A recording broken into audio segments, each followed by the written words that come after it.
Hello ladies and gentlemen, Luthau here and welcome to the Warhammer Odyssey's patch notes overview, where we look into depth as much as possible in today's big patch. Before we start, just want to say I will be continuing to do more Warhammer Odyssey content despite my opinions in today's patch notes. I do enjoy the game, and remember this is a soft launch game, aka early access as they quoted. So anything can happen in the final version of the game. So let's get started.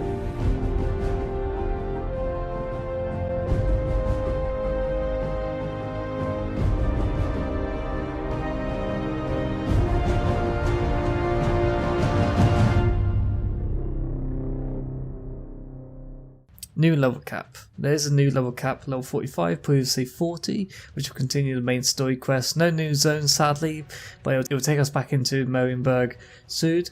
I highly recommend finding a group and sticking with them until you finish the main quests, which won't take long, as it feels like they've built these quests to be group oriented.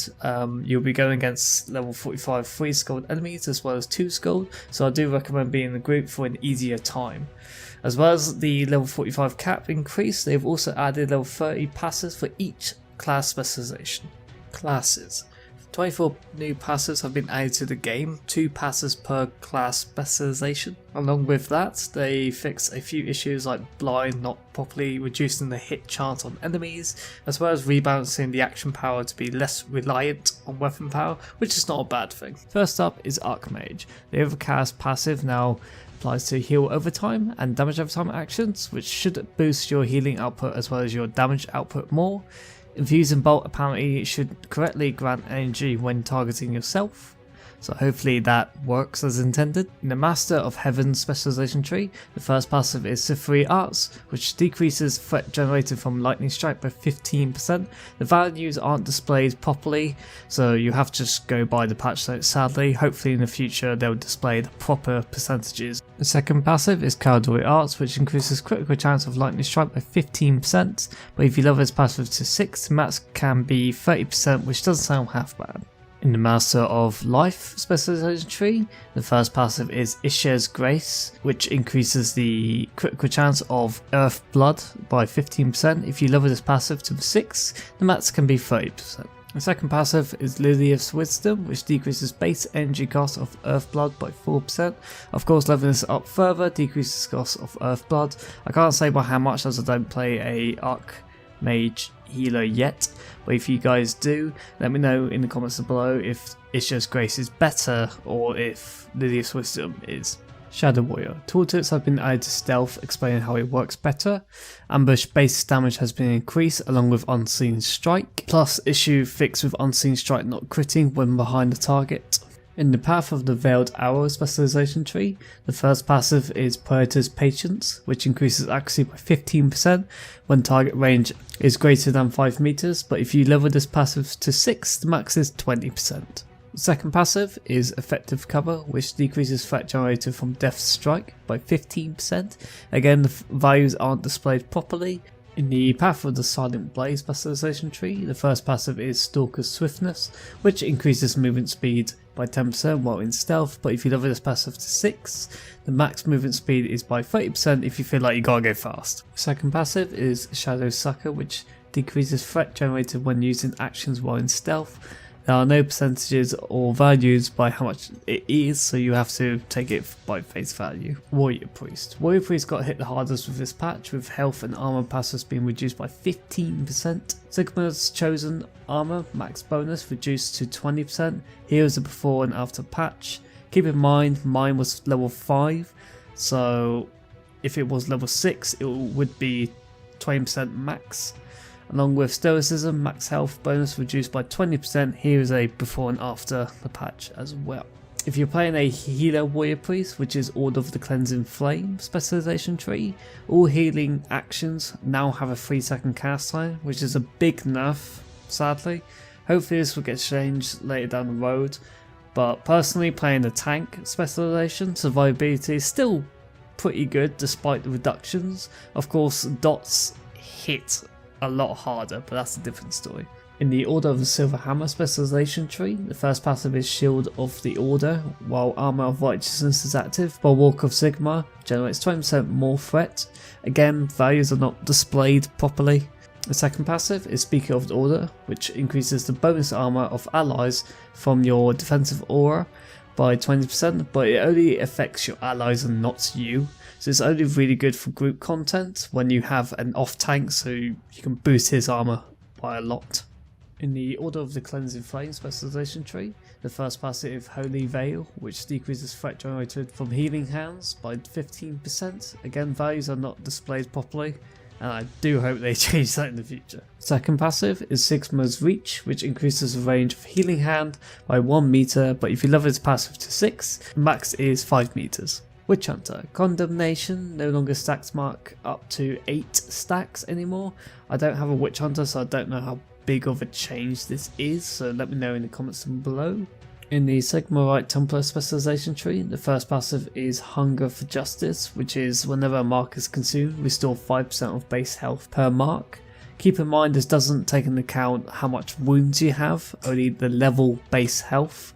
If you level this passive to 6, the max is 20% of your base health per mark instead. The second passive is Sinseeker's Fervor, which is whenever a mark is consumed, restore 5% of base energy per mark. Again, keep in mind this doesn't take into account how much leadership you have, only level base energy. If you level this passive to 6, the max is 20% of your base energy per mark instead. In the Sanction Hunter specialization tree, the first passive is Zealot's Fervor, which is increased critical chance of marked targets by 10%. If you level this passive to 6, the max would be 20% instead. The second passive is Frenzied Faith, which increases critical damage of marked targets by 20%. If you level this passive to 6, the max would be 40%. Slayer. In the Dragon Slayer specialization tree, the first passive is Finish Them Off, which is upon landing a killing blow, you and allies have an increased chance to gain class resource by 20%. If you level this passive to 6, the max would be 100%. The second passive is Bloodthirst, which is you deal 5% more damage to targets with less than 10% health. The patch note says you do 10% more damage, but in game it's actually 5% more damage. So I'm guessing there's a typo there. But if you level this passive up, you boost the damage bonus and health threshold. So if you level it to 6, the target's health needs to be less than 15% instead, and your damage bonus will be 15 as well. In the Troll Slayer specialization tree, the first passive is In the Thick of It, which is while Doom is active, Doom's Edge ability generates more threat. Again, no values are displayed, so you have to guess how much percentage it increases. The second passive is Not Today, which is while Doom is active, gain elemental resistance by 100% of your current Doom, proportional to your max health. If you level this passive to 6, the max would be 200% instead. I'll be honest, I'm confused on what triggers this exactly. I've tested it and it's hard to tell what makes it work, because if you sack Doom, the poison or dot damage you take doesn't change, and then like if you were to consume it, it does, or if your health gets low, it does. It's really confusing on how it works. So I don't know exactly what triggers it, but it works here and there. It does reduce the dot damage a lot, or elemental damage. So if you guys know how this works exactly, then please let me know in the comments below. Engineer. A bunch of issues were fixed, like turret placement and passives not working as intended. Flash grenade base damage was decreased, but it now correctly adds bonus damage from player stats, and focus fire base damage was increased as well. In the Powder Smith specialization tree, the first passive is Flying Shrapnel. When the turret is destroyed, it explodes, dealing 200 AoE fire damage within 3 meters. If you level this passive to 6, it will increase the damage by 200% and the range to 4 meters instead. The second passive is Resourceful Recycler, which is when a turret is destroyed or expired, there's a 20% chance to gain 1 scrap. If you level this passive to 6, the max is 100%, so you will always gain a scrap every time a turret is destroyed or expires. In the Machine Smith specialization tree, the first passive is Swift Smithing, which is decreasing the cooldown of constructs by 2 seconds. If you level this passive to 6, the max is reducing the cooldown by 8 seconds total. The second passive is Solid Build, which is increase the duration of deployed turrets by 2 seconds. If you level this passive to 6, the max duration is 8 seconds. In general, you'll be able to have 100% uptime on your turrets, which is a huge boost for engineers. Zones. In the Dracoid Forest, the level 50 Beastman area has been temporarily blocked off to players, most likely because there are 5 skulled enemies, and because of the loot change, it's probably the main reason why they've blocked it off. Well, hopefully this will be changed for like maybe a dungeon in the future, as they've been teasing that, and a few other fixes in other zones. Items. Bows apparently had higher stats bonuses than intended, so it's now fixed along with other fixes. Remarkable to Exquisite Jewelry has an additional stat bonus now. Masterwork Jewelry will also now include armor as a bonus stat. Also adding level 35 food, which can be found in the Wastelands. Quests. As mentioned before, new main story quests available now. So when you finish the quests in the Wastelands, that will lead you back to Marienburg Sud. Again, I highly recommend a group when doing these quests. New day quests has been added as well to Dracoid Forest. The NPCs Huntsman Green, Old Rosie and Victoria Molar should have one, but sadly she doesn't for some reason. Only Huntsman Green and Old Rosie has, but unless it unlocks when you're high level, then who knows. But they are worth doing as you level up to 45, as they give quite a decent amount of experience, and just a bunch of fixes to existing quests at the moment. Enemies. New, unique and powerful enemies have been added to every map, which needs a group to tackle them. They are 5 skulled. I don't know all the locations to them, so that will most likely be a separate video. Along with this, they have also now made it so 5 squad enemies will now drop 2 items of superior quality or higher. This is huge and it will make them worth grinding for. But sadly, the grinding spot for deers have had their XP reduced by 50%, so it might make killing them for leveling not so viable anymore. But apart from that, a bunch of fixes as well. Combat. They changed the loot following, which takes effect at level 10 instead of 5. Not entirely sure what this means, so if you do know what loot following means, then comment down below. Here is a big one. Elemental damage will no longer be affected by players' armor rating, which means that elemental damage and dot ticks for a lot of damage than they used to. As you can see from before and after, it hits pretty hard, so resistance on gear will be a lot more important than it used to, especially for tanks. Another big one is power from actions have been increased and the power from basic attacks have been reduced. You can feel the difference mainly from actions, as they do hit a lot harder, so the feeling I'm getting from this is that they want you to use your actions more than you just holding the basic attack button, which is not a bad thing. Factions. The main highlight is each NPC class vendor has their own repeatable reputation quest. They don't give a lot of experience, as they mostly give you reputation. As you will see from trying the reputation quest from the Wastelands to Marienburg Sud, they give decent reputation than what you get from killing mobs for reputation.